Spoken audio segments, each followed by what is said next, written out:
महाराष्ट्र के उप मुख्यमंत्री और राज्य की राजनीति के सबसे ताकतवर चेहरों में शामिल अजीत पवार के अचानक निधन से पूरे महाराष्ट्र में ही नहीं बल्कि देश भर में गहरा शोक छा गया। क्योंकि बुधवार सुबह बारामती एयर स्ट्रिप के पास हुआ वह दर्दनाक विमान हादसा सिर्फ एक दुर्घटना नहीं था, बल्कि महाराष्ट्र की राजनीति के एक पूरे युग के अचानक थम जाने जैसा था। बारामती में एक जनसभा के लिए जा रहे अजीत पवार का चार्टर्ड लियरजेट विमान लैंडिंग के दौरान क्रैश होकर आग की चपेट में आ गया, जिसमें अजीत पवार समेत 2 पायलट, एक फ्लाइट अटेंडेंट और उनके पर्सनल सिक्योरिटी ऑफिसर की मौके पर ही मौत हो गई। हादसे के बाद जो तस्वीरें और वीडियो सामने आए उनमें विमान पूरी तरह जलकर खाक हो चुका था और ये मंजर देख हर किसी की आंखें नम हो गई। शुरुआती जांच में सामने आया कि खराब विजिबिलिटी के चलते पहले विमान को गो अराउंड कराया गया था, लेकिन अंतिम लैंडिंग क्लियरेंस मिलने के बाद विमान ने एयर ट्रैफिक कंट्रोल को कोई रीडबैक नहीं दिया और कुछ ही सेकंड में ये भयावह हादसा हो गया। पुलिस ने इस मामले में आकस्मिक मृत्यु का केस दर्ज किया है और जांच विमान दुर्घटना जांच ब्यूरो यानी AAIB के साथ महाराष्ट्र CID को सौंपी गई है। हादसे के अगले दिन बारामती के विद्या प्रतिष्ठान खेल मैदान में पूरे राजकीय सम्मान के साथ आज अजीत पवार का अंतिम संस्कार किया गया। सुबह 9 बजे उनकी अंतिम यात्रा निकाली गई। इससे पहले उनके पार्थिव शरीर को पैतृक गांव काटेवाड़ी ले जाया गया, जहां लोगों का हुजूम उमड़ पड़ा। अंतिम संस्कार में केंद्रीय गृह मंत्री अमित शाह समेत कई वरिष्ठ नेता शामिल हुए। वहीं मुख्यमंत्री देवेंद्र फडणवीस, डिप्टी CM एकनाथ शिंदे और शिवसेना UBT प्रमुख उद्धव ठाकरे ने पवार परिवार से मुलाकात कर संवेदना भी जताई।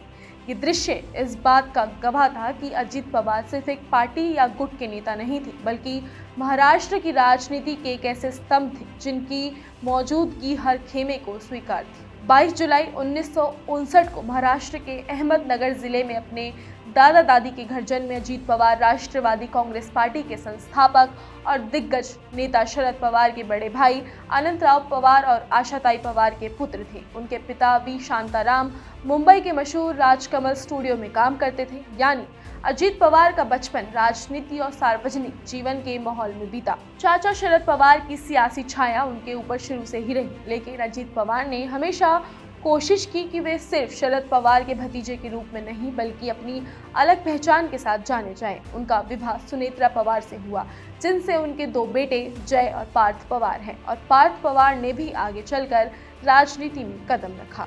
पढ़ाई की बात करें तो अजीत पवार की औपचारिक शिक्षा माध्यमिक स्तर तक ही सीमित रही। उन्होंने देवली प्रवर से शुरुआती पढ़ाई की और महाराष्ट्र राज्य शिक्षा बोर्ड से माध्यमिक शिक्षा पूरी की, लेकिन पिता की मृत्यु के बाद परिवार की जिम्मेदारियों के चलते उन्हें पढ़ाई छोड़नी पड़ी। हालांकि डिग्रियों की कमी कभी उनके रास्ते की रुकावट नहीं बनी, क्योंकि राजनीति और प्रशासन की समझ उन्होंने जमीन पर रहकर हासिल की थी। लोग अक्सर कहते थे कि अजीत पवार किताबों से कम और अनुभव से ज्यादा सीखे हुए नेता थे और यही अनुभव उन्हें महाराष्ट्र की राजनीति का सबसे चतुर खिलाड़ी बनाता था। अजीत पवार ने महज 20 साल की उम्र में साल 1982 में सार्वजनिक जीवन में कदम रखा।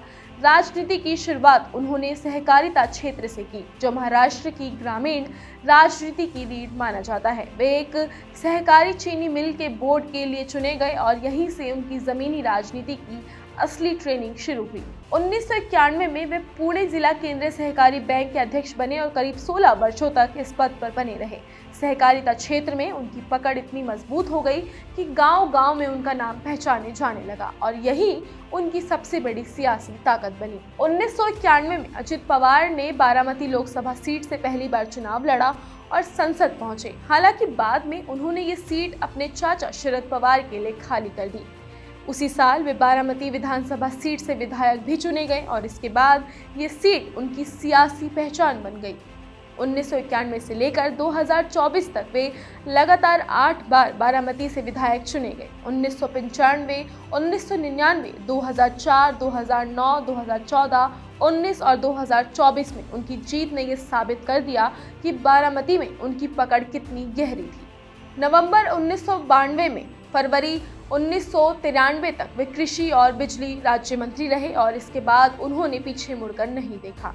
अपने लंबे राजनीतिक करियर में अजीत पवार ने कृषि, बिजली, मृदा संरक्षण योजना, सिंचाई, ग्रामीण विकास और जल संसाधन जैसे अहम विभाग संभाले। खासकर सिंचाई और जल संसाधन मंत्रालय में उनका नाम जितना प्रभावशाली रहा उतना ही विवादों से भी जुड़ा रहा। 2010 में वे पहली बार महाराष्ट्र के उप मुख्यमंत्री बने और यहीं से उनकी पहचान पावर सेंटर के रूप में मजबूत हुई। 2013 में सिंचाई घोटाले के आरोपों के चलते उन्हें इस्तीफा देना पड़ा, लेकिन बाद में क्लीन चिट मिलने पर वे फिर से उसी पद पर लौट आए। यह उनके राजनीतिक वजन और पार्टी के भीतर उनकी अहमियत को दिखाता है। इसके बाद वे कुल 6 बार महाराष्ट्र के उप मुख्यमंत्री बने और गैर भाजपाई नेताओं में सबसे लंबे समय तक इस पद पर रहने का रिकॉर्ड उनके नाम रहा। अजीत पवार का सियासी सफर जितना लंबा था उतना ही उतार चढ़ाव भरा भी रहा। नवंबर 2019 में उन्होंने ऐसा फैसला लिया जिसने महाराष्ट्र की राजनीति को झकझोर दिया। वे एनसीपी से अलग होकर भाजपा के साथ चले गए और देवेंद्र फडणवीस के नेतृत्व में उप मुख्यमंत्री बने। ये सरकार महज 80 घंटे में गिर गई, जिसके बाद अजीत पवार को इस्तीफा देना पड़ा और वे फिर से शरद पवार के साथ एनसीपी में लौट आए। इसके बाद उद्धव ठाकरे के नेतृत्व में बन रही महाविकास अघाड़ी सरकार में वे दोबारा उप मुख्यमंत्री बने। 2022 में शिवसेना में टूट के बाद सरकार गिरी, लेकिन सत्ता बदली और अजीत पवार फिर भी उप मुख्यमंत्री बने रहे।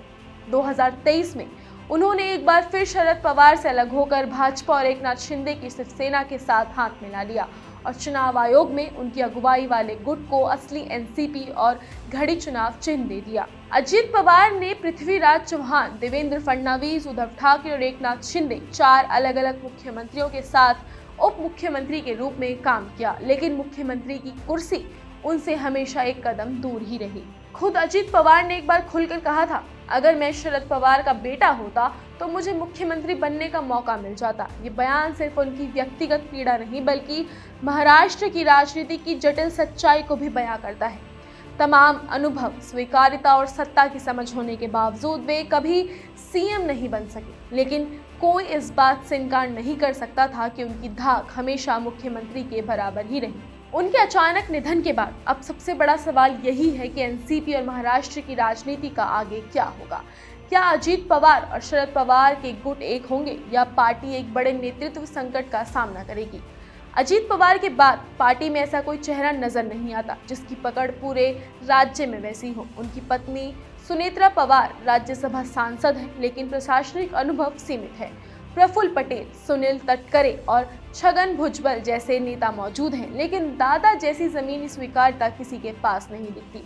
साथ ही महाराष्ट्र सरकार में उप मुख्यमंत्री की खाली हुई कुर्सी और एनसीपी के 41 विधायकों का भविष्य भी अब बड़े राजनीतिक सवाल बन चुके हैं।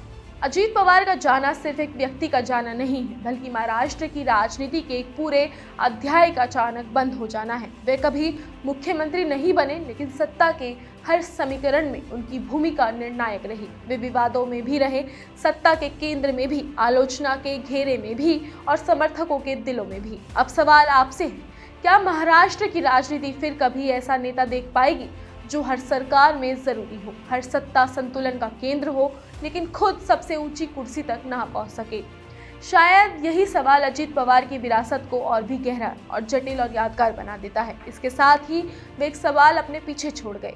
अजीत पवार के जाने के बाद उनके परिवार की भूमिका और जिम्मेदारी भी सियासी चर्चा के केंद्र में आ गई है। राज्यसभा सांसद सुनेत्रा पवार, राजनीति में सक्रिय बेटे पार्थ पवार और पूरा पवार परिवार अब जिस खालीपन से जूझ रहा है, वही खालीपन एनसीपी की राजनीति में भी साफ दिख रहा है।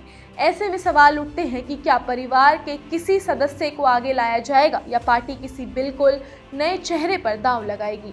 क्या शरद पवार गुट के साथ फिर से एकजुट होने की संभावना बनेगी? और सबसे बड़ा सवाल यही है कि क्या दादा के बाद अब एनसीपी को मजबूरन अपना नया नेता चुनना होगा? आपको क्या लगता है?